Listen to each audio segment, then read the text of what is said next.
Hello and welcome to Bloke on the Range. Now in an earlier video I looked at primary extraction on a bunch of bolt action rifles, and if you haven't watched that one already, there's a link in the description below, so please go and check that out to see the methodology of what I was doing. Now at the time I had the M1 out with me and I declined to demonstrate the rather pathetic primary extraction because I didn't really want to wrestle it. In the comments, however, lots of people pointed out that the training materials talk about primary extraction, or strong initial extraction, I believe the video said. Now, so let's have a look at it. Okay, so let's just dive straight in here and drop the bolt. Now what we're talking about here is that there is a small amount of rearward movement at the very last bit of the bolt unlocking. It's not very far and it's not over much of the rotation. And that's what the training materials apparently refer to as strong initial extraction. Question is, does it actually do anything? So, same methodology as the other video. We have a reasonably dry chamber and a dry case that I'm going to mash up so that it is quite out of round on the neck and on the shoulder.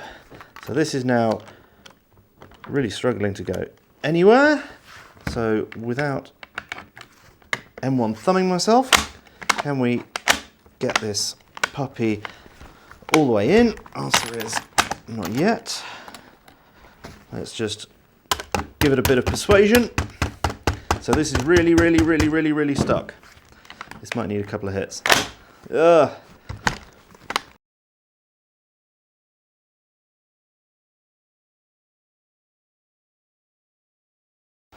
Actually going to have to straighten this out a bit. There's something that is not going at all.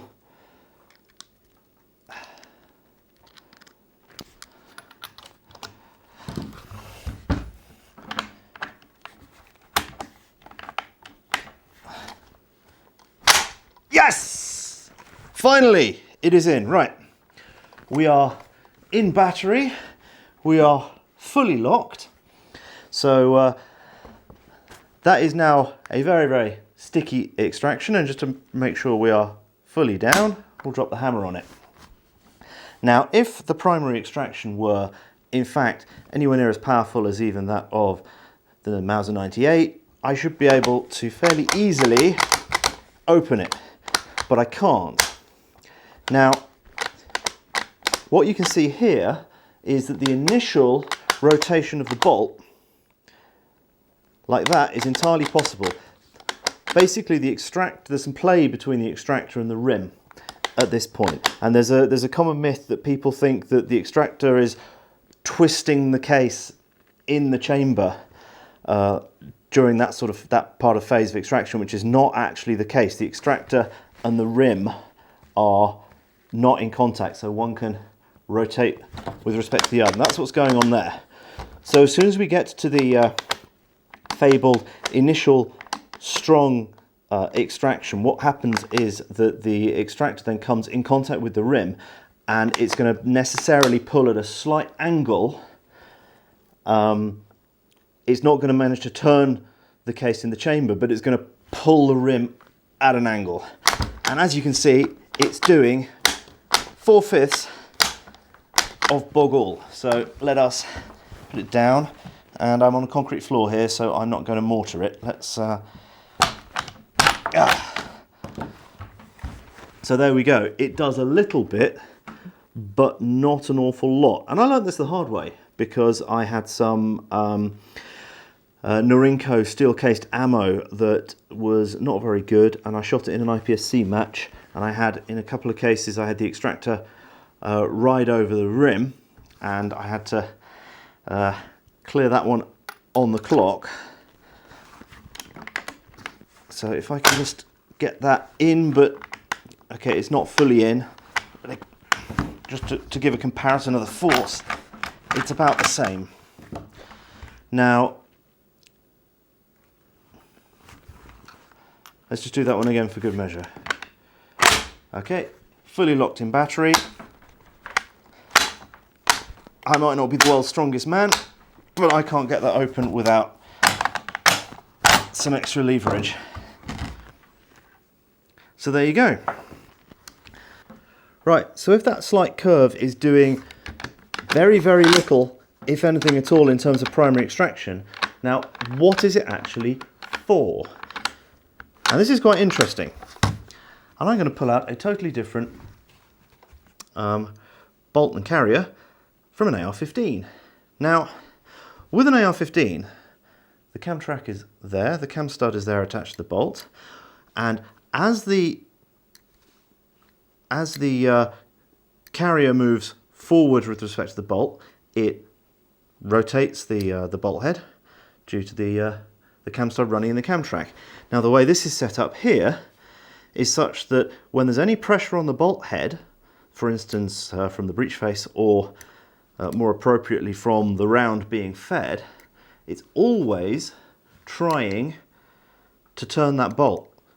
So the cam stud is always bearing on its rail, on its cam track. Source of wear, possibly, and source of friction, reduction of energy. Now, what an M1 does, if I hold it half back here, if I bring the camera in a bit. Now, here, the bolt is not being forced to turn by the pressure that I'm putting on it there. Now, the cam track, the cam stud on the bolt, which is there, is in at the moment, is vertical. It's in the vertical plane, so it's perpendicular to the line of the barrel. This means that the bolt head is not being forced to bear against cam pressure on that surface there. There's a little bit of wear on that surface, but not an awful lot.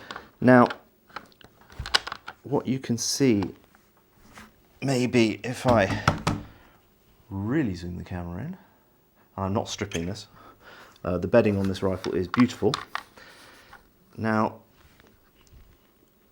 if you look there, you can see that the cam track has an angled section and then this vertical section.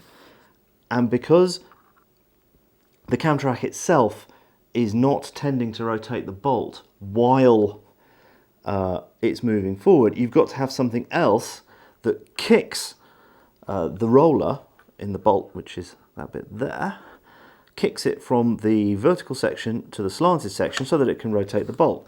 And I don't believe that there is an actual official term for this, but it's often referred to as anti-pre-engagement and various other things. So something has to kick the bolt out of that vertical section when we get there. As you can see, it gets rotated. Now it's under control of the slanted part of the cam track, and then it locks. And the horizontal part of the cam track at the end, that's your dwell time. Nothing happens, starts to turn it, turns it up into the vertical bit, and it's the same surface that kicks it into the horizontal bit, finishes kicking the roller fully up into the vertical bit, the anti-pre-engagement bit. So that's what's going on there. So I hope you enjoyed the video. Please like and subscribe, and please consider supporting us on Patreon if you haven't already. Bye.